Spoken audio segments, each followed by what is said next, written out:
Yes, Kattakada തത്സമയ ജനസഭ പുരോഗമിക്കുകയാണ്. ചേട്ടാ ഒന്ന് ഇരിക്കേ, ആവേശം കാണിക്കല്ല പ്ലീസ്. എന്തായാലും വികസനം വന്നു, വികസനം മുരടിപ്പ് വന്നു, CA വന്നു, മണിപ്പൂർ വന്നു, കണ്ടല വന്നു. ഇനിയും ഒരുപാട് വിഷയങ്ങൾ ചോദിക്കാനുണ്ട്, ചോദിക്കാം പ്ലീസ് പ്ലീസ്. BJPയുടെ പ്രതിനിധിയോടാണ് എനിക്ക് ചോദിക്കാനുള്ളത്. ഇവിടെ വികസനം മുരടിപ്പ് എന്ന് പറഞ്ഞു, ശരി തന്നെയാണ്. 10 വർഷം പൂർത്തിയാക്കുന്ന BJP ഇപ്പോൾ ഈ രാജ്യത്ത് എന്താണ് ചെയ്തത്? കോർപ്പറേറ്റ് വൽക്കരണം അല്ലാതെ ഈ രാജ്യത്ത് എന്താണ് ചെയ്തതെന്ന് നിങ്ങൾക്കൊന്ന് പറയാൻ കഴിയുമോ? ഒന്ന്. രണ്ടാമത്തെ ചോദ്യം, നിങ്ങളുടെ അന്നത്തെ കേരളത്തിൻ്റെ പ്രസിഡന്റായ ശോഭാ സുരേന്ദ്രൻ വരെ ഫേസ്ബുക്കിൽ ലൈവ് കൊടുത്ത സംഭവങ്ങളുണ്ട്.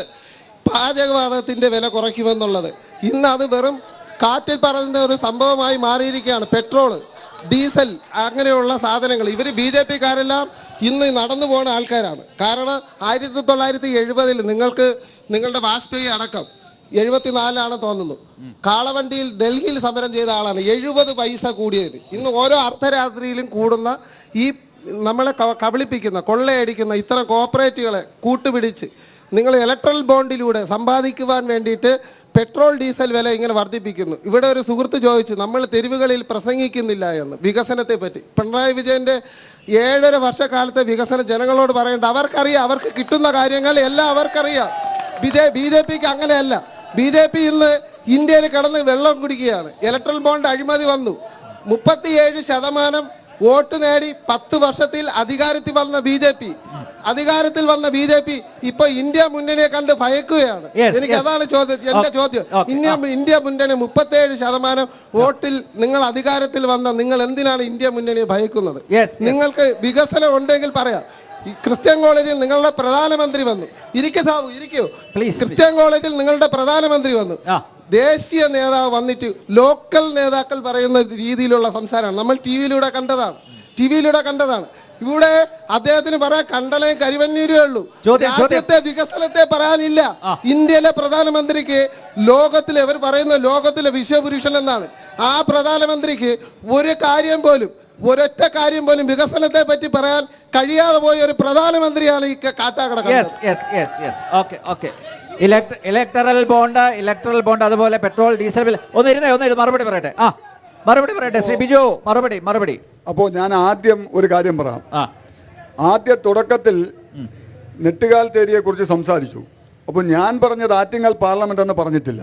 ഞാൻ പറഞ്ഞ തിരുവനന്തപുരം ജില്ലയിൽ നെട്ടുകാൽത്തേരി. അപ്പോൾ പ്രഷീദ് പറഞ്ഞത് പാർലമെന്റിൽ ഏതൊക്കെ മണ്ഡലം വരുമെന്ന് അറിഞ്ഞിട്ട് വേണം. പ്രഷീദിനെക്കാളും നല്ല ഭംഗിയായി തിരുവനന്തപുരവും കേരളവും അറിയാവുന്ന ഒരാളാണ് ഞാൻ. അപ്പോൾ അതുകൊണ്ട് ഞാനത് പറയുകയാണ്. പ്രഷീദിന് പറ്റിയ തെറ്റാണ്. 2, പ്രധാനമന്ത്രി രാജ്യത്ത് ചെയ്തിട്ടുള്ള കാര്യങ്ങൾ എന്തൊക്കെയെന്ന് സുഹൃത്ത് ചോദിച്ചു. ആദ്യമായി ഞാൻ പറയാം, നരേന്ദ്രമോദി ഇന്ത്യയുടെ പ്രധാനമന്ത്രിയാകുമ്പോൾ ഈ രാജ്യത്ത് 12 കോടി വീടുകളിൽ ടോയ്ലറ്റ് ഇല്ലായിരുന്നു. ശൗചാലയം 12 കോടി വീടുകളിൽ ശൗചാലയമില്ലായിരുന്നു. ഒരു മനുഷ്യൻ്റെ അടിസ്ഥാന ആവശ്യം. ആ ശൗചാലയം പണിയാൻ മുൻകൈയെടുത്ത് പണിതു. രണ്ടാമത്, ഈ രാജ്യത്ത്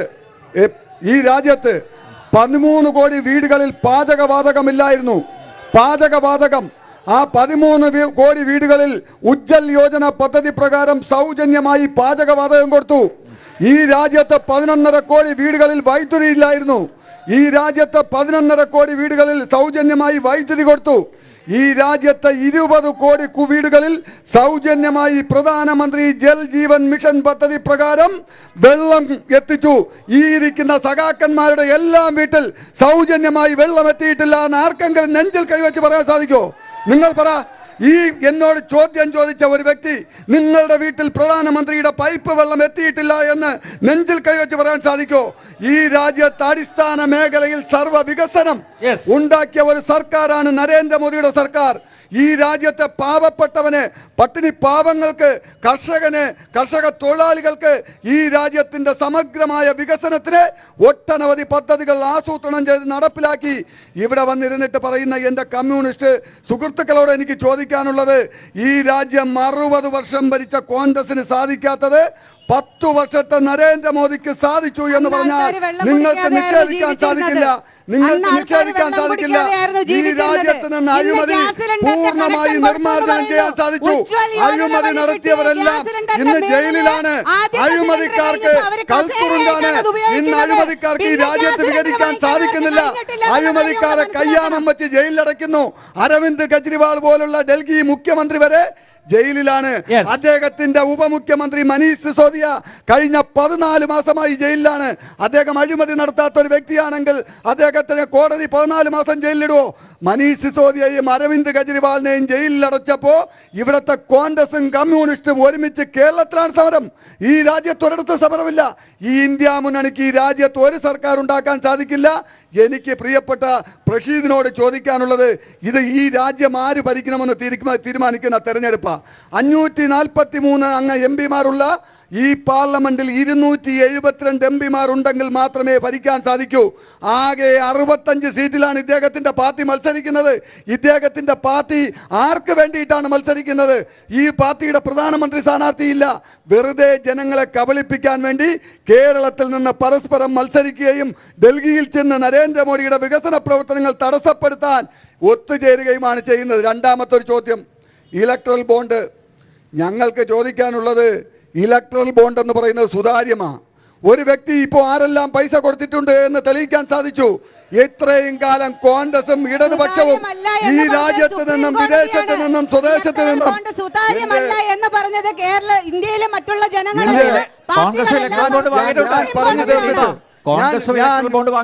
ഞാൻ പറയട്ടെ, ഈ രാജ്യത്ത് ഇലക്ട്രൽ ബോണ്ട് വാങ്ങാത്ത ഏതെങ്കിലും രാഷ്ട്രീയ പാർട്ടി ഉണ്ടോ? ഈ രാജ്യത്ത് ഇലക്ട്രൽ ബോണ്ട് വാങ്ങാത്ത ഏതെങ്കിലും രാഷ്ട്രീയ പാർട്ടി ഉണ്ടോ? CPM. ഒരു second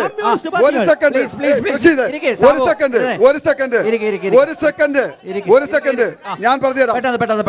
2017 election commission communist Marxist party കൊടുത്തിട്ടുള്ള ഒരു കണക്കുണ്ട്. 2017 പെട്രോ ട്രക്സിൽ നിന്ന് 5 ലക്ഷം രൂപ, നവയുഗ എഞ്ചിനീയറിംഗിൽ നിന്ന് 30 ലക്ഷം രൂപ, 2019 നാറ്റ്കോ ഫാർമ ലിമിറ്റഡിൽ നിന്ന് 20 ലക്ഷം രൂപ, 2021 നവയുഗ എഞ്ചിനീയറിംഗിൽ നിന്ന് 50 ലക്ഷം രൂപ, 2022 മേഘാ ഇൻഫ്രാസ്ട്രക്ചറിൽ നിന്ന് 25 ലക്ഷം രൂപ, ഡോക്ടർ റെഡ്ഡീസ് ലബോറട്ടറിയിൽ നിന്ന് 5 ലക്ഷം രൂപ, നാറ്റ്കോഫയിൽ നിന്ന് 25 ലക്ഷം രൂപ, റൊബിന്ദോ ഫാർമയിൽ നിന്ന് 15 ലക്ഷം രൂപ. ഇതൊക്കെ കമ്മ്യൂണിസ്റ്റ് പാർട്ടി ഒരു ബോണ്ടുമില്ലാതെ കള്ളക്കണക്ക് വാങ്ങി കോടികൾ സമ്പാദിച്ചതിന്റെ ഫലമായിട്ടാണ് ഈ ഇലക്ട്രൽ ബോണ്ട് നടപ്പിലാക്കിയത്. ഈ രാജ്യത്തെ അഴിമതി മുക്തമാക്കാനാണ്. ഈ രാജ്യത്ത് വിദേശത്ത് നിന്നും സ്വദേശത്ത് നിന്നും കോൺഗ്രസും കമ്മ്യൂണിസ്റ്റ് പാർട്ടിയും കൊള്ളയടിച്ചത് ഒഴിവാക്കാൻ വേണ്ടിയിട്ടാണ് ഞങ്ങൾ ഇലക്ട്രൽ ബോണ്ട് കൊണ്ടുവന്നത്. അത് സുതാര്യമാണ്, സത്യസന്ധമാണ്. എല്ലാ രാഷ്ട്രീയ പാർട്ടികളും വാങ്ങിച്ചിട്ടുണ്ട്. ഈ രാജ്യത്തെ മുഴുവൻ രാഷ്ട്രീയ പാർട്ടികളും ഇലക്ട്രൽ ബോണ്ട് വാങ്ങിയിട്ടുണ്ട്. സുപ്രീം കോടതി വിധിയോടുള്ള വെല്ലുവിളിയാണോ ഇത്? കാരണം സുപ്രീം കോടതിയാണ് പറഞ്ഞത് ഇത് സുതാര്യമല്ലെന്നും ഇത് അഴിമതിയാണെന്നും ഇത് നിരോധിക്കണമെന്നും പറഞ്ഞത് സുപ്രീം കോടതിയാണ്. സുപ്രീം കോടതിയോടുള്ള വെല്ലുവിളിയാണോ ഈ പ്രവർത്തനം നടത്തുന്നത്?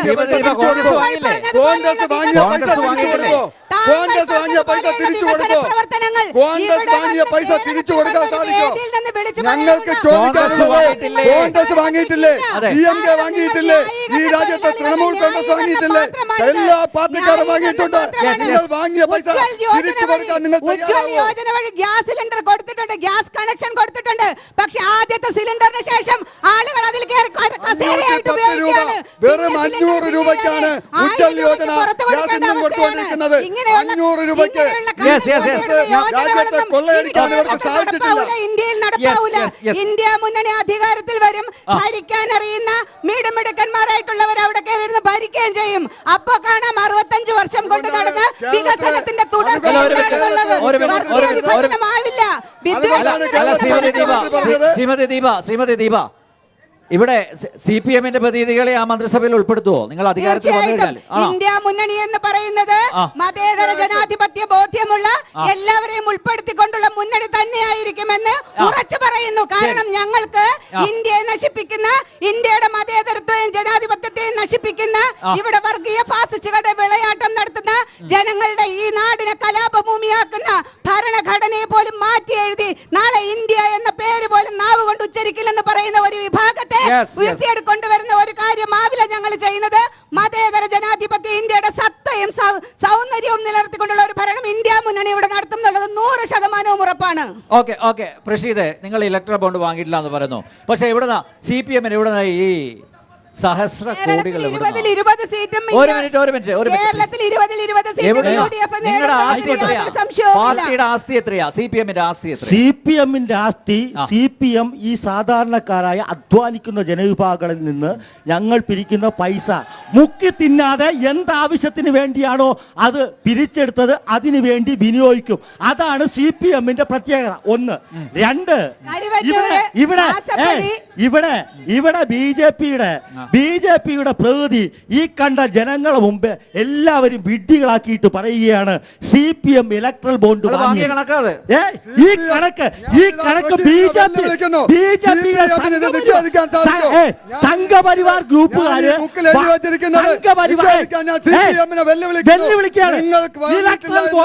ഇലക്ട്രൽ ബോണ്ട് CPM-ഉം CPI-യും വാങ്ങിയിട്ടില്ല എന്ന് ഈ അതല്ലേ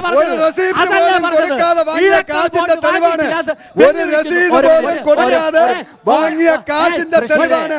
ഒരു സുതാര്യമായ ഇടപാട് CPM ഇന്നുവരെ നടത്തിയിട്ടില്ല. CPM ഈ സാന്റിയാഗോ മാർട്ടിന്റെ പേര് ആദ്യമായിട്ട് മലയാളികളെ എങ്ങനെ കേൾക്കുന്നത്? സാന്റിയാഗോ മാർട്ടിൽ നിന്ന് ദേശാഭിമാനി 2 കോടി രൂപ കടമായി ബോണ്ടായി വാങ്ങി. കടമായിട്ട്? ഇലക്ട്രൽ ബോണ്ടല്ല, കടമായിട്ട്. അതാണ് തിരിച്ചു കൊടുത്തത്. വിവാദം ആ സാന്റിയാഗോ മാർട്ടിൽ നിന്ന് 150 കോടി അങ്ങനെയാണെങ്കിൽ കർത്തയുടെ കയ്യിൽ നിന്ന് വാങ്ങിയത് എന്താ? കടായിട്ടാണോ? കർത്ത നമ്മുടെ കരിമണൽ കർത്ത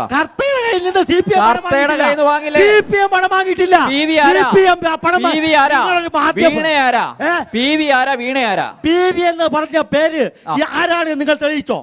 നിങ്ങൾ തെളിയിച്ചോ? ഇതുവരെ ആരാണ് നിങ്ങൾ പിണറായി വിജയൻ? ഒന്ന് ചോദ്യം. ആദായ നികുതി വകുപ്പ് കൃത്യമായിട്ട് പറഞ്ഞിട്ടുണ്ട്, വീണയായിട്ടുള്ള കണക്ഷൻ പറഞ്ഞിട്ടുണ്ട്. ഇവിടെ 9,000 കോടി രൂപ ഇലക്ട്രൽ 9,000-ത്തിലധികം കോടി രൂപ ഇലക്ട്രൽ ബോണ്ട് വാങ്ങിയ BJP-യും 1,900 കോടി രൂപ വാങ്ങിയ കോൺഗ്രസും കൂടി ഞങ്ങൾക്ക് കമ്പനികൾ സുതാര്യമായിട്ടാണ് ഇലക്ട്രൽ ബോണ്ട് വാങ്ങിയിട്ടുള്ളത്. അത് കോടതി ആവശ്യപ്പെട്ടപ്പോ ആ ഇലക്ട്രൽ ബോണ്ട് ആരൊക്കെ നൽകിയെന്ന് രേഖാമൂലം തെളിയിക്കാൻ സാധിച്ചു. പക്ഷേ നിങ്ങൾക്ക് എന്തെങ്കിലും റെസീറ്റ് പോലും കൊടുക്കാതെയാണ് ഈ കോടിക്കണക്കിന് രൂപ ഇലക്ട്രൽ ബോണ്ട് വാങ്ങാത്തത് കൊണ്ടാണ് അന്തസ്സോടുകൂടി അഭിമാനത്തോടുകൂടി സുപ്രീം കോടതിയെ സമീപിച്ച് ഇങ്ങനെ പണം വാങ്ങിയവരെ പുറത്തു കൊണ്ടുവന്നത്. പക്ഷേ CPM-ന്റെ ആസ്തി എത്രയാണ് എന്ന എന്റെ ചോദ്യത്തിന് മറുപടി പറഞ്ഞില്ല. കോടികളുടെ ആസ്തി എങ്ങനെ വന്നു എന്നതിന് താങ്കൾ മറുപടി പറഞ്ഞിട്ടില്ല.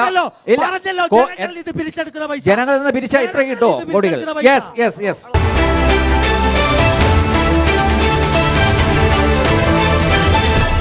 കേരളം പോളിംഗ് ബൂത്തിലേക്ക് പോകാൻ 5 ദിവസങ്ങൾ മാത്രമേ ശേഷിക്കുന്നുള്ളൂ. ആ ആവേശം, പ്രചരണത്തിൽ ഉള്ള ആവേശം ഇവിടെ വോട്ടർമാരിൽ കാണുന്നുണ്ട്. നല്ല ചോദ്യങ്ങൾ അവർ ഉന്നയിക്കുന്നുണ്ട്. വീണ്ടും കൂടുതൽ ചോദ്യങ്ങളിലേക്ക് പോകുന്നു. അടുത്ത ചോദ്യം ചോദിക്കാം പെട്ടെന്ന്. യെസ്. എനിക്ക് ആദ്യമായിട്ട് ചോദിക്കാനുള്ള ബഹുമാനപ്പെട്ട അവതാരകൻ ശ്രീ അനിൽ നമ്പ്യാർ, നിങ്ങൾ ഈ ചർച്ച നയിക്കുമ്പോൾ ആ ചർച്ചയുടെ നിഷ്പക്ഷ റോള് കൈകാര്യം ചെയ്യേണ്ട ആളാണ്. ഉപചോദ്യം ചോദിക്കാം. നിങ്ങൾ BJP-യുടെ വക്താവായി സംസാരിക്കരുത്. BJP-യുടെ വക്താവായി നിങ്ങൾ സംസാരിക്കരുത്. നിങ്ങളിപ്പോ PV എന്ന് പറഞ്ഞു, പിണറായി വിജയന്റെ പേര് പറഞ്ഞു. ആര് എവിടുന്ന് കിട്ടിയ നിങ്ങൾക്ക് അധികാരം? ആര് പറഞ്ഞ? ചോദ്യത്തിലേക്ക് വരികയാണ്. ഇലക്ട്രൽ ബോണ്ട് സ്വീകരിച്ച പാർട്ടികളെ കുറിച്ച് ഇവിടെ പറഞ്ഞു. ഇലക്ട്രൽ ബോണ്ടിനെതിരായി സമരം ചെയ്ത് CPM ആണെന്ന് കൃത്യമായിട്ട് എല്ലാവർക്കും അറിയാവുന്ന കാര്യമാണ്. അവിടെ ഒരു തരത്തിൽ ഇലക്ഷൻ കമ്മീഷനും സുപ്രീം കോടതിയെല്ലാം പുറത്തുവിട്ട് SP അടക്കം പുറത്തുവിട്ട കണക്കിൽ CPM-ന്റെ പേരില്ലായി മാധ്യമം കണ്ടതാണ്. ഇവിടെ BJP-യുടെ പ്രതിനിധിയും മിസ്റ്റർ അനിൽ നമ്പ്യാരും പറയുകയാണ് CPM വാങ്ങിച്ചു എന്ന് ആവർത്തിക്കുകയാണ്. ഇത് ഇരട്ടത്താപ്പാണ്. അത് ശരിയല്ല. ഒന്ന്. രണ്ട്, ഇവിടെ നരേന്ദ്രമോദി എല്ലാവർക്കും ശൗചാലയം കൊടുത്തെന്നാണ് പറയണത്. കേരളത്തിൽ പറഞ്ഞ നാണക്കേടാണത്. കേരളത്തിലെ എല്ലാ വീടുകളിലും ശൗചാലയം പിണറായി വിജയന്റെ ഇടതുപക്ഷ ഗവൺമെന്റ് കൊടുത്ത് പൂർത്തിയാക്കിയിട്ടുണ്ട്. ഈ പറയുന്ന ദുരന്തം ഇന്നും BJP പറയുന്ന ദുരന്തം അനുഭവിക്കുന്നുണ്ടെങ്കിൽ അത് കോൺഗ്രസിന്റെയും BJP-യുടെയും രാജ്യഭരണത്തിന്റെ പിടിപ്പുകേടാണ്. കേരളം ഇതിൽ നിന്ന് വ്യത്യസ്തമാണ്, തർക്കമില്ലാത്ത കാര്യമാണ്. അപ്പോ അഴിമതിയുടെ കാര്യത്തിൽ ഇലക്ട്രൽ ബോണ്ടിന്റെ അഴിമതിയിൽ 6,600 കോടി രൂപ വാങ്ങിയ ആളാണ് ഈ പറയുന്ന BJP. അവർ പറഞ്ഞു ഞങ്ങൾ വാങ്ങിയിട്ടില്ല എന്ന്. ഇവിടെ ചുരുക്കം ചില ആളുകളെടുത്ത 1,00,000-ന്റെ 2,00,000 കണക്ക് പറയാണ്. കൃത്യമായി ഇലക്ഷൻ കമ്മീഷന് കണക്ക് കൊടുക്കുന്ന ഒരു പാർട്ടിയാണ് CPM. തർക്കമില്ല. പിന്നെ ചോദ്യമുണ്ട്. ആ കണക്കാ ചോദ്യം. ഇവിടെ വികസനം, ഇവിടെ വേറെ സുഹൃത്ത് നേരത്തെ പറഞ്ഞു കേരളത്തിൽ ഒന്നുമില്ല. 1.5 വർഷം എന്ത് നടന്നു? നരേന്ദ്രമോദി 10 വർഷം നടന്നതിന്റെ 10 ഇരട്ടി വികസനം ഈ കേരളത്തിൽ നടന്നു. കേരളത്തിലെ ക്ഷേമ വികസന പ്രവർത്തനങ്ങളെ അട്ടിമറിക്കാൻ കേരളത്തിന് അർഹതപ്പെട്ട വിഹിതം നിഷേധിക്കുന്നു. BJPക്ക് നിലപാടുണ്ടോ? കോൺഗ്രസ് നിലപാടുണ്ടോ? അത് പറയണം. 1. 2, ഈ കേരളത്തിൽ 600 രൂപ പെൻഷൻ ഉണ്ടായിരുന്ന 1600 രൂപ പെൻഷൻ കൊടുക്കുന്ന ഒരു സംസ്ഥാനം. എത്ര കുടിശ്ശികയുണ്ട് സഖാവേ, എത്ര കുടിശ്ശികയുണ്ട്. 3 മാസം കുടിശ്ശികയുണ്ട്. ചരിത്രത്തിൽ ആദ്യമായിട്ട് സർക്കാർ ജീവനക്കാർക്ക് ശമ്പളം മുടങ്ങിയില്ലേ? ആരുടെ കാലത്താ? ആരുടെ കാലത്താ ശമ്പളം മുടങ്ങിയത്? സർക്കാർ ജീവനക്കാരുടെ ശമ്പളം മുടങ്ങിയത് ആരുടെ കാലത്താ? പറയുന്നത് കേൾക്കൂ. നിങ്ങൾ അവതാരകരാണ്, പറയുന്നത് കേൾക്കൂ. എനിക്ക് ചോദിക്കാനുണ്ട് താങ്കളോട്. ആരുടെ കാലത്ത് ആദ്യമായിട്ട് സർക്കാർ ജീവനക്കാരുടെ ശമ്പളം മുടങ്ങിയത്? 3 മാസത്തെ മുടക്കമുണ്ട്. AK ആന്റണിയുടെ കാലത്ത് ശമ്പളം മുടങ്ങിയിട്ടുണ്ട്. ഇപ്പോ 1-2 ദിവസം മാറ്റം വന്നു. ആ മാറ്റം വരുന്നതിന് കാരണം കേരളത്തിലെ ജനങ്ങൾ കണ്ടുകൊണ്ടിരിക്കുന്ന ഒരു ചർച്ചയാണെന്ന് കൂടെ ഇടതുപക്ഷം മനസ്സിലാക്കണം. നിങ്ങൾ എങ്ങനെയാണ് ജനങ്ങളുടെ കണ്ണിൽ പൊടിയിടുന്നതെന്നും ന്യായീകരണ തൊഴിലാളികളായി മാറുന്നതെന്ന് ഇത് കാണുമ്പോൾ ആളുകൾക്ക് മനസ്സിലാവും. കേരളത്തിന് അർഹതപ്പെട്ട വിഹിതം കേന്ദ്ര ഗവൺമെന്റ് തരാത്തതിന്റെ ഭാഗമായിട്ടുള്ള സാമ്പത്തിക ബുദ്ധിമുട്ടുണ്ട്. ഇവിടെ പിന്നെ എന്തിനാ ഒരു സർക്കാർ? കേന്ദ്രത്തോട് കൈനീട്ടിയാൽ മാത്രം മതി. ഇവിടെ എന്തിനാ സർക്കാർ? എന്താണ് ഇവിടെ വരുമാനം? എന്താണ് ഇവിടെ വരുമാനം? സർക്കാരിന്റെ വരുമാനം, സംസ്ഥാന സർക്കാരിന്റെ വരുമാനം. ബിജെപിയുടെ പ്രതിനിധിയും UDF-ന്റെ മറുപടി. ഏതെങ്കിലും സംസ്ഥാനം പെൻഷൻ കൊടുക്കുന്ന BJP ഭരിക്കുന്ന ഏതെങ്കിലും സംസ്ഥാനമുണ്ടോ? 5 ലക്ഷം ആളുകൾ വീട് കൊടുത്ത ഒരു സംസ്ഥാനം ഇവിടെ ഉണ്ട്. ഏതെങ്കിലും സംസ്ഥാനത്ത് ഇങ്ങനെ സമ്പൂർണമായ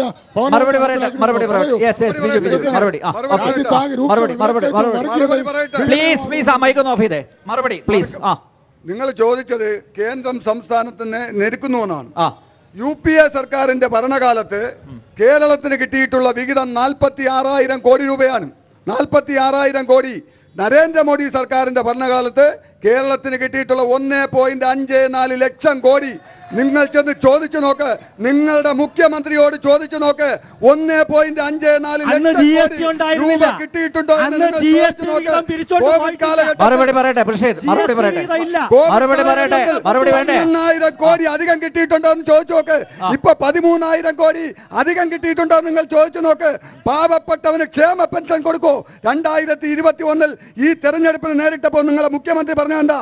ഇന്ന് നിങ്ങൾക്ക് കിട്ടുന്നത് 1,600 ആണ്. രണ്ടാം പിണറായി സർക്കാർ വന്നാൽ 2,500 ആക്കി തരാം. നിങ്ങൾ എവിടെയാണ് ആക്കി കൊടുത്തത്? പാവപ്പെട്ടവന് പെൻഷൻ ഉണ്ടോ? ക്ഷേമ പെൻഷൻ ഉണ്ടോ? മറിയമ്മ മരുന്ന് വാങ്ങാൻ നിവർത്തിയില്ലാതെ പിച്ചച്ചട്ടിയുമായി തെരുവിലിറങ്ങിയ സംസ്ഥാനമാണ്. കഴിഞ്ഞ 7.5 വർഷം കേരളത്തിലെ ജനങ്ങളുടെ ദുരിതകാലമായിരുന്നു. കേരളത്തിലെ ജനങ്ങൾ നിങ്ങളൊന്ന് ചിന്തിക്കാനുള്ളത്, മെഡിക്കൽ കോളേജുകളിൽ മെറ്റീരിയൽ വാങ്ങിയാൽ 149 കോടി രൂപ സർജിക്കൽ ഉപകരണങ്ങൾ വാങ്ങിയാൽ കൊടുക്കാനുണ്ട്. മെഡിക്കൽ കോളേജുകളിൽ ശസ്ത്രക്രിയ നടക്കാൻ സാധ്യതയില്ല. സർജിക്കൽ ഉപകരണങ്ങൾ കൊടുക്കില്ല എന്നാ പറയുന്നത്. 149 കോടി രൂപ സർജിക്കൽ ഉപകരണങ്ങൾ വാങ്ങിയതിൽ മെഡിക്കൽ കോളേജുകൾക്ക് സംസ്ഥാന സർക്കാർ കൊടുക്കാനുണ്ട്. ഇതൊന്നും അറിഞ്ഞുകൂടാതെ എന്തെങ്കിലും വിളിച്ചു പുലമ്പരുത്. നിങ്ങളുടെ സർക്കാർ തികഞ്ഞ പരാജയമാണ്. നരേന്ദ്രമോദിയെ കണ്ടുപഠിക്കാൻ ഇനിയെങ്കിലും പിണറായി വിജയൻ തയ്യാറാകണം. ജനക്ഷേമത്തിന് വേണ്ടി പ്രവർത്തിക്കാൻ പിണറായി വിജയൻ തയ്യാറാകണം.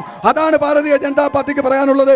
എന്തെങ്കിലും വിളിച്ച് ജനങ്ങളെ പറ്റിക്കുന്ന സമീപനം ഇന്ന് കേരളത്തിലെ ജനങ്ങൾ തിരിച്ചറിയാൻ പോകുന്നു. അത് പാർലമെന്റ് തെരഞ്ഞെടുപ്പ് കഴിയുമ്പോൾ, ജൂൺ 5 കഴിയുമ്പോൾ മാർക്സിസ്റ്റ് പാർട്ടിക്ക് കേരളത്തിൽ മനസ്സിലാകും. നേരത്തെ പറഞ്ഞല്ലോ പാർട്ടി ഓഫീസ് പൂട്ടൂലാന്ന്. പശ്ചിമ ബംഗാളിൽ 35 വർഷം ഭരിച്ചതാ, ത്രിപുരയിൽ 25 വർഷം ഭരിച്ചതാ. അന്നെല്ലാം പറഞ്ഞത് ജനങ്ങൾ പൊറുതിമുട്ടിയിരിക്കുന്നു, സർക്കാർ ജീവനക്കാർ പൊറുതിമുട്ടിയിരിക്കുന്നു, ക്ഷേമ പെൻഷൻ വാങ്ങുന്നവർ ആത്മഹത്യ ചെയ്യാൻ പോകുന്നു. കേരളത്തിന്റെ സമസ്ത മേഖലയും തകർത്ത് തരിപ്പണമാക്കിയ ഒരു സർക്കാരാണ് ഈ സർക്കാർ. എന്നേക്കുമായി നശിച്ചു പോകട്ടെ എന്ന് ജനങ്ങൾ ആഗ്രഹിക്കുക. ശ്രീമതി ദീപയോട് കൂടിയുള്ള ചോദ്യമാണ്. സംസ്ഥാന സർക്കാരിന്റെ ഭരണ നേട്ടങ്ങളെ കുറിച്ച് കേന്ദ്ര ഗവൺമെന്റും സംസ്ഥാന ഗവൺമെന്റും ഈ രാജ്യത്ത് നടപ്പാക്കുന്നതും ഈ സംസ്ഥാനത്ത് നടപ്പാക്കുന്നതും ജനദ്രോഹ നയങ്ങൾ മാത്രമാണ്. ഇവിടെ നാണമില്ലാതെ ഇരുന്ന് പറയുന്നുണ്ട്. നേരത്തെ ചോദിച്ചല്ലേ ഇന്ത്യ മുന്നണിയിൽ എടുക്കുമോന്ന്. ഇന്ത്യ മുന്നണിയിൽ വന്നതുകൊണ്ട് എടുത്തു. പക്ഷെ അവർ മത്സരിക്കുന്ന മരപ്പട്ടി ഈനാമ്പേച്ചയും ചിഹ്നമാവാതിരിക്കാൻ വേണ്ടിയാണ്, അല്ലാതെ ഇന്ത്യക്കോ കേരളത്തിലോ വേണ്ടിയിട്ടല്ല എന്നുള്ള കാര്യം ആദ്യം മനസ്സിലാക്കണം. പിന്നെ ഇവിടെ അവിടെ പറഞ്ഞല്ലോ എന്താണ് ഇവിടെ ഭയങ്കര വികസനം നടക്കുകയാണ്. ക്ഷേമ പെൻഷൻ എത്ര നാളായി ക്ഷേമ പെൻഷൻ മുടങ്ങിയിട്ട്? ഇലക്ഷൻ സ്റ്റണ്ട് കാണിച്ച് പണ്ട് കിറ്റ് കൊടുത്ത് വോട്ട് മേടിച്ച പോലെ കേരളത്തിലെ ജനങ്ങളെ ഇപ്പൊ അങ്ങനെ കണ്ണി പണിയിട്ടാന്ന് വിചാരിക്കണ്ട. ഇത്രയും നാളില്ലാത്ത പെൻഷൻ ഇപ്പൊ കൊടുത്തത് എന്താണെന്ന് ചിന്തിക്കാനുള്ള ബുദ്ധിയൊക്കെ കേരളത്തിലെ പ്രബുദ്ധരായ ജനങ്ങൾക്കുണ്ട്. എന്തിനാണ് വില കൂട്ടാത്ത? സപ്ലൈകോയിൽ സാധനങ്ങളുണ്ടോ? സാധാരണക്കാരെ നിങ്ങൾ എവിടെയാ സംരക്ഷിക്കുന്നത്? മാവേലി സ്റ്റോറിൽ സാധനങ്ങളുണ്ടോ? വെള്ളക്കരം കൂട്ടിയില്ലേ? Current bill കൂട്ടിയില്ലേ? ഇവിടെ എന്തിനാണ് വില കൂടാത്ത? ഉച്ചക്കഞ്ഞി കൊടുക്കാൻ പൈസ ഇല്ലാഞ്ഞിട്ട് ഹെഡ് മാസ്റ്റർ ഹൈക്കോടതിയെ സമീപിച്ച ഒരു ചരിത്രം ഈ കേരളത്തിൽ ഇതിനു മുമ്പ് ഉണ്ടായിട്ടുണ്ടോ? എവിടെയാണ് നിങ്ങൾ വികസനം എന്ന് പറയുന്നത്? വികസനം നിങ്ങളുടെ ക്ലിഫ് ഹൗസിലും മുഖ്യമന്ത്രിയുടെയും മന്ത്രിമാരുടെയും കുടുംബാംഗങ്ങളുടെ വീട്ടിലുമാണുള്ളത്. കേരളത്തിലെ സാധാരണക്കാരുടെ വീട്ടില് വികസനമില്ല, പട്ടിണിയാണ്, പട്ടിണി. പിന്നെ കേന്ദ്ര ഗവൺമെന്റ് ഇവിടെ എന്തൊക്കെയോ മറിക്കുന്നുണ്ടെന്ന് പറഞ്ഞല്ലോ. 50 രൂപയ്ക്ക് പെട്രോൾ കൊടുക്കുമെന്ന് പറഞ്ഞ മോദി 50 രൂപയ്ക്ക് ഏത് പെട്രോൾ പമ്പിലാണ് പെട്രോൾ കൊടുക്കുന്നതെന്നൊന്ന് പറഞ്ഞു തരാൻ പറ്റുമോ? ഇവിടെ ഗ്യാസിന് എത്രയാണ് വില? ഈ മുൻ സംസ്ഥാന പ്രസിഡന്റിനോട് ചോദിച്ചപ്പോൾ 50 രൂപയെ കുറിച്ച് ചോദിച്ചപ്പോൾ 2018 അദ്ദേഹം പറഞ്ഞ എന്താണെന്നറിയാമോ? അതൊക്കെ പ്രകടന പത്രികയിൽ പറയുന്നതല്ലേ, അതൊക്കെ പലതും പറയുമെന്നാണ് നിങ്ങളുടെ PS ശ്രീധരൻ പിള്ള പറഞ്ഞത്. അപ്പൊ അങ്ങനെ പറയുന്നവരുടെ പ്രകടന പത്രിക എവിടെ? നിങ്ങളുടെ ഗ്യാരണ്ടി? 2 കോടി യുവാക്കൾക്കുള്ള ജോലി എവിടെ? നരേന്ദ്രമോദിയോട് ചോദിക്കുകയാണ്. നരേന്ദ്രമോദിയോട് 2 കോടി യുവാക്കൾക്കുള്ള ജോലി എവിടെ? എവിടെയാണ് ജോലി? 4 ലക്ഷം കോടി രൂപ UPA സർക്കാരിന്റെ ഭരണകാലത്ത് പെട്രോൾ കമ്പനികൾക്ക് കൊടുക്കാനുണ്ടായിരുന്നത് കൊടുത്തിരുന്നത് നരേന്ദ്രമോദിയുടെ സർക്കാരാണ്. കൊണ്ടുവന്ന വികസനമല്ലാതെ ചോദ്യം പ്ലീസ്. സ്നേഹമുള്ള വോട്ടർമാരോട് എനിക്ക് പറയാനുള്ള ഒരു കാര്യം, ഈ കേന്ദ്ര സർക്കാരും സംസ്ഥാന സർക്കാരും ഈ രാജ്യത്തിൻ്റെ പരാജയമാണ്, സംസ്ഥാനത്തിൻ്റെയും രാജ്യത്തിൻ്റെയും പരാജയമാണ്. എനിക്ക് പറയാനുള്ള ഒരു കാര്യം നമ്മുടെ BJPയുടെ സുഹൃത്തിനോടാണ് ചോദിക്കാനുള്ളത്. കാരണം കുടിവെള്ളം ഫ്രീ ആയിട്ട് തന്നു എന്ന് പറയാണ്. ഞാൻ ഇങ്ങനെ ഒരു സംവാദം ഉണ്ടെന്ന് അറിഞ്ഞെങ്കിൽ ആ ബില്ലോടി എടുത്തുകൊണ്ട് വരുമായിരുന്നു. എനിക്ക് നില്ല ഞാൻ പറയട്ടെ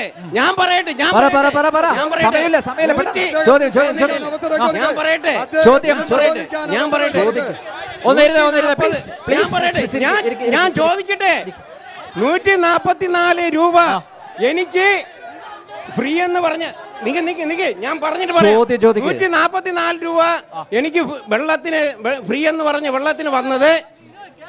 അതില് പിന്നെ ചേട്ടാ ജലജീവൻ മിഷന്റെ ഉപഭോക്താവാണോ? ജലജീവൻ മിഷന്റെ ഉപഭോക്താവാണോ? 120 രൂപ ഓടി വന്ന് 266 രൂപ അടയ്ക്കണമെന്ന് ഞാൻ ആര് പറഞ്ഞു? വാട്ടർ അതോറിറ്റിയാണോ? അതുപോലെ തന്നെ പാചകവാതകം ഈ പാചകവാതത്തില് 450 രൂപ മൻമോഹൻ സിംഗ് ഉണ്ടായിരുന്ന സമയത്ത് കൊടുത്തപ്പോ ഇന്ന് 1200 രൂപ. ഇന്ന് പാവപ്പെട്ടവര് എങ്ങനെ ഉപയോഗിക്കും? നമ്മളെല്ലാവരും BJP സുഹൃത്തുക്കളും ഉപയോഗിക്കുന്നതാണ്. BJP പിന്നെ ഈ CPM-നോട് പറയാനുള്ളത് ഏതാണ്ട് CPM-നോട് ഞാൻ പറയാനുള്ളത്, സമ്പത്ത് 3 പ്രാവശ്യം ഇവിടെ നിന്ന് ജയിച്ചു പോയി, എന്ത് വികസനം ചെയ്തെന്ന് പറയണം. സമ്പത്ത് തിരിച്ച് ആറ്റിങ്ങൽ എന്ന് പറയുന്നത് അടൂർ പ്രകാശ് 5 വർഷം കൊണ്ട് വികസനം മാത്രമേ ഉള്ളൂ. 5 വർഷം. പിന്നെ ഈ 5 വർഷം പിന്നെ ഈ 2024 അടൂർ പ്രകാശ് കഴിഞ്ഞ പ്രാവശ്യം 38,000 ചില്ലറ വോട്ട് ഭൂരിപക്ഷം മാറ്റി. ഇപ്പോൾ അതിനേക്കാളും കൂടുതൽ 55,000 വോട്ട് ഭൂരിപക്ഷത്തില് അടൂർ പ്രകാശ് ജയിച്ചിരിക്കും. ഓക്കെ, അടൂർ പ്രകാശിന്റെ വികസനത്തെ കുറിച്ച് പറയുമ്പോൾ അദ്ദേഹത്തിന് എന്നെ ചിരി വരുന്നു. ഓക്കെ, യെസ്, മറുപടി. കുടിവെള്ളത്തിന്റെ കാര്യം ഞാൻ പറയാം. കുടിവെള്ളത്തിന്റെ കാര്യം കേന്ദ്ര സർക്കാരാണ് ജലജീവൻ മിഷൻ പദ്ധതി പ്രകാരം സൗജന്യമായി നിങ്ങളുടെ വീട്ടിന്റെ മുന്നിൽ ടാപ്പ് എത്തിച്ചു തന്നത്. ആ ടാപ്പിൽ വെള്ളം തരുന്നത് സംസ്ഥാന സർക്കാരാണ്. ആ സംസ്ഥാന സർക്കാരാണ് ഈ വാട്ടർ ചാർജ് വർദ്ധിപ്പിച്ചിട്ടുള്ളത്. അത് മാത്രമല്ല, നിങ്ങളുടെ ഭൂമിക്ക് 20 രൂപ കരമടച്ചിട്ടുണ്ടെങ്കിൽ നിങ്ങൾ ഇപ്പോൾ കരമടയ്ക്കാൻ പോയി നോക്ക്, അത് 300 രൂപയായി കാണും.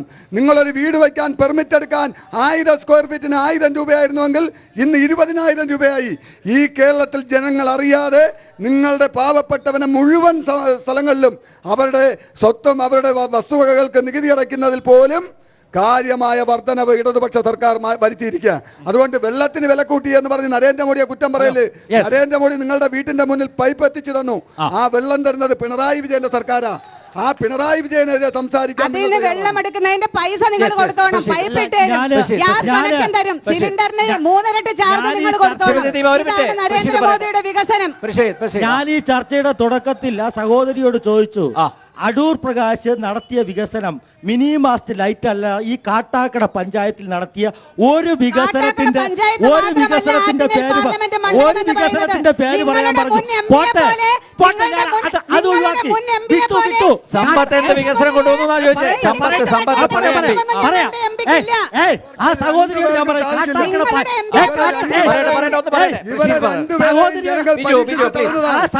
ഇവിടെ വികസനം കൊണ്ടുവരാൻ നരേന്ദ്രമോദിയുടെ പാർട്ടിക്കും ബിജെപിക്കും മാത്രമേ സാധിക്കുള്ളൂ.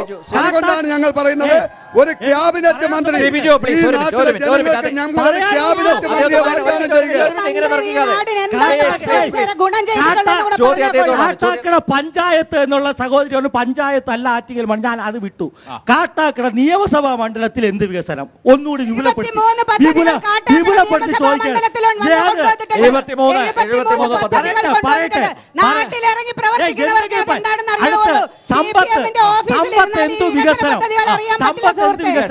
ഇവിടെ നിന്നിട്ട് ഒന്നാമത്തെ കാര്യം, തൊട്ടപ്പുറത്ത് കാട്ടാക്കടയിൽ കുളത്തുമ്മൽ ഗവൺമെന്റ് ഹൈസ്കൂൾ ഉണ്ട്.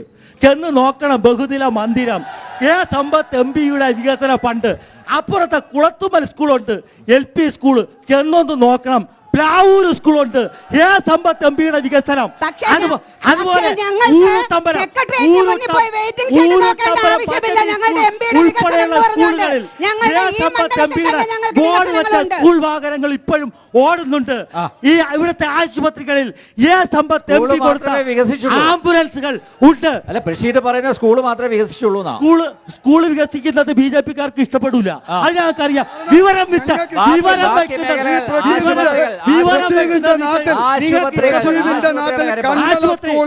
കണ്ടല സ്കൂള്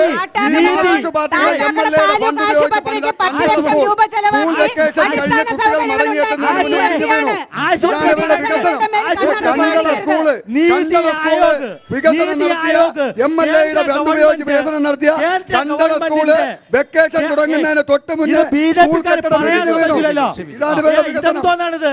നീതി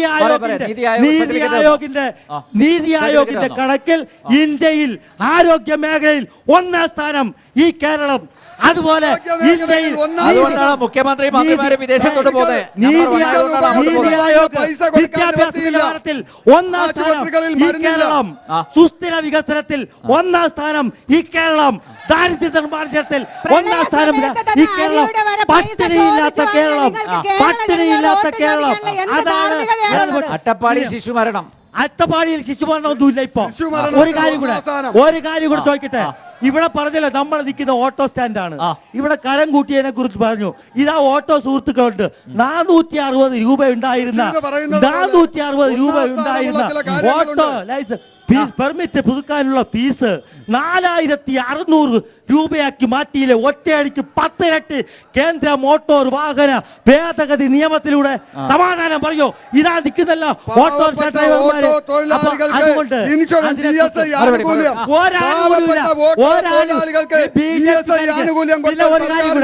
നരേന്ദ്രമോദിയുടെ ഗ്യാരണ്ടിയെ കുറിച്ച് പറഞ്ഞു. ഈ സർക്കാർ പാവപ്പെട്ട തൊഴിലാളികൾക്ക് ഒന്നും കൊടുത്തിട്ടില്ല. ഈ ഓട്ടോ തൊഴിലാളികൾക്ക് അറിയാലോ, അവർക്ക് ESI ആനുകൂല്യം കൊടുത്തത് സർക്കാരാണ്. നരേന്ദ്രമോദിയുടെ സർക്കാർ 2014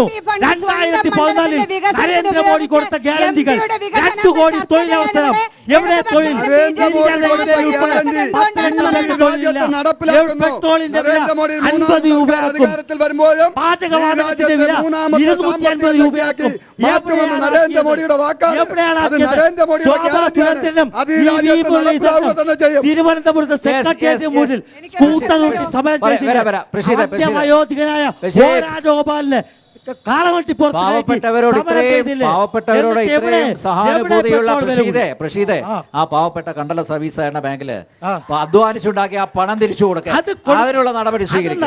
നിങ്ങൾ അങ്ങനെയാണ് പാവപ്പെട്ടവരോടുള്ള സ്നേഹം കാണിക്കുന്നത്. ബാസുരാങ്ങനെ അറസ്റ്റ് ചെയ്യാത്ത ഒരു പോലീസ്, ബാസുരാങ്ങനെ അറസ്റ്റ് ചെയ്യാൻ ED വന്നു. നിങ്ങൾ ആദ്യം കണ്ടല സർവീസ് സഹകരണ ബാങ്കിലുള്ള നിക്ഷേപകരുടെ പണം തിരിച്ചു കൊടുക്കാനുള്ള നടപടി സ്വീകരിക്കണം. കണ്ടല എപ്പോ കൊടുക്കാൻ പറ്റും?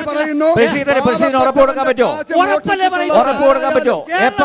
എപ്പോ കൊടുക്കും? കേരളത്തിലെ സഹകരണ വകുപ്പ് മന്ത്രി BN വാസവൻ കേരള നിയമസഭയിൽ പ്രഖ്യാപിച്ചതാണ്. കേരളത്തിൽ സഹകരണ മേഖലയിൽ സർക്കാർ ഉദ്യോഗസ്ഥന് ശമ്പളം കൊടുക്കാൻ പറ്റില്ല. കരുവന്നൂർ 117 കൊടുത്തോ? കരുവന്നൂർ 117 തിരിച്ചു കൊടുത്തോ? കണ്ടലയിലും കൊടുത്തു. പക്ഷേ BJP നേതാവ് മണികണ്ഠൻ കൊണ്ടുപോയ 15 കോടി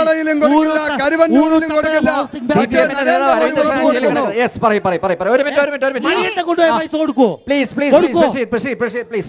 ഈ പാർലമെന്റ് മണ്ഡലത്തില് MP-യുടെ പ്രാദേശിക വികസന ഫണ്ട് 100% ഉപയോഗിച്ച് കഴിഞ്ഞ MP നാക്കി വെച്ച 40 ലക്ഷം കോടി ഉപയോഗിച്ച് ഇവിടെ വികസനത്തിന്റെ തേരോട്ടം നടത്തിയ ശ്രീ അടൂർ പ്രകാശ്, ഞങ്ങളുടെ MP സെക്രട്ടേറിയറ്റിന് ഓപ്പോസിറ്റ് അല്ല വെയിറ്റിംഗ് ഷെഡ് കെട്ടിയത്. ഇവിടെ സമ്പത്ത് എന്ന് പറയുന്ന MP-യുടെ വെയിറ്റിംഗ് ഷെഡ് നിങ്ങൾക്ക് സെക്രട്ടേറിയറ്റിന്റെ ഓപ്പോസിറ്റ് അവിടെ കാണാൻ പറ്റും. പക്ഷെ ഈ മണ്ഡലത്തിലാണ് ഞങ്ങളുടെ MP ഉപയോഗിച്ചത്. പിന്നെ BJP ഓഫീസിൽ വന്ന അടൂർ പ്രകാശ് MP നിങ്ങളെ കാണില്ല. നാട്ടിലിറങ്ങി ജനങ്ങളുടെ പ്രശ്നത്തിൽ ഇടപെടുമ്പോ ഒരു ജനപ്രതിനിധിയെ നിങ്ങൾക്ക് കാണാൻ പറ്റും. മനസ്സിലായോ? അത് ഇവിടുത്തെ സാധാരണക്കാരായ ജനങ്ങളും ഇവിടെ ആവശ്യമുള്ള ജനങ്ങളും ഞങ്ങളുടെ MP അവർക്ക് ആവശ്യമുള്ളപ്പോ കാണുന്നതിന് വേണ്ടി അദ്ദേഹം ഒരു MP ഓഫീസ് ആറ്റിങ്ങൽ തുറന്നിട്ടുണ്ട്. അദ്ദേഹം ഇവിടെ ആറ്റിങ്ങൽ ബൈപ്പാസ് കൊണ്ടുവന്നിട്ടുണ്ട്, ESI ആശുപത്രി കൊണ്ടുവന്നിട്ടുണ്ട്, റോഡുകൾ കൊണ്ടുവന്നിട്ടുണ്ട്, പാലങ്ങൾ കൊണ്ടുവന്നിട്ടുണ്ട്, അടിസ്ഥാന വികസനം. 5 വർഷം സമാനതകളില്ലാത്ത ദുരന്തം അനുഭവിച്ച കോവിഡ് സമയത്ത് ആറ്റിങ്ങൽ കെയർ എന്ന് പറഞ്ഞിട്ട് ഞങ്ങളുടെ വിദേശത്തുള്ള സംഘടനകളുമായി ബന്ധപ്പെട്ട് വിദേശത്തുള്ള സഹോദരങ്ങളെ കൊണ്ടുവരുന്നത് അനിൽ നമ്പ്യാറിന് ഉൾപ്പെടെ അറിയുന്ന കാര്യമാണ്. ആറ്റിങ്ങൽ കെയർ എന്ന് പറയുന്ന ഒരു സംവിധാനം ഇവിടെ ഉണ്ടാക്കുകയും വിദേശത്തുള്ളവർക്ക് കോവിഡ് സമയത്ത് തിരിച്ചു വരാൻ സൗജന്യ വിമാന ടിക്കറ്റ്, മരുന്ന്, ഭക്ഷണം ഉൾപ്പെടെയുള്ളവ നൽകി സഹായിച്ചത്. ഇങ്ങനെ ജനങ്ങളുടെ ജനകീയ പ്രശ്നങ്ങൾ ഇടപെടുന്ന ഒരു MP-യെ തെരഞ്ഞെടുത്തില്ലെങ്കിൽ കേരളത്തിലെ ഈ ആറ്റിങ്ങലിലെ ജനങ്ങൾ മറ്റാരെയാണ് തെരഞ്ഞെടുക്കുന്നത്?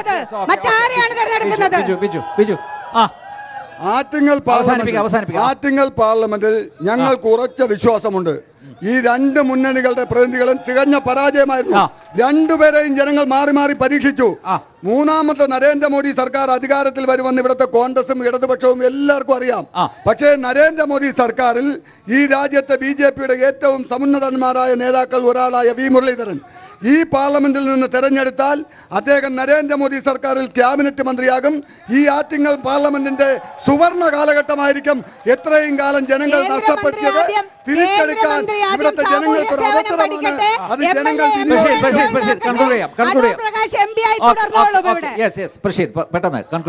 അടൂർ പ്രകാശ് കഴിഞ്ഞ 5 വർഷക്കാലം ഈ നാട്ടിലെ ജനങ്ങളാരും കണ്ടിട്ടില്ല. ഇപ്പോ ബാർ മുതലാളി അളിയൻ അടൂർ പ്രകാശിനെ വിജയിപ്പിക്കാൻ വേണ്ടി അടൂർ പ്രകാശിനെ വിജയിപ്പിക്കാൻ വേണ്ടി വടക്കേമല കോളനികളിൽ കയറി ഇറങ്ങണോണ്ട് ഇരുട്ട് വാക്കിന് അതൊന്നും ഇവിടെ ചെലവാവൂല എന്ന് നിങ്ങൾ തിരിച്ചറിയാൻ പോവുകയാണ്.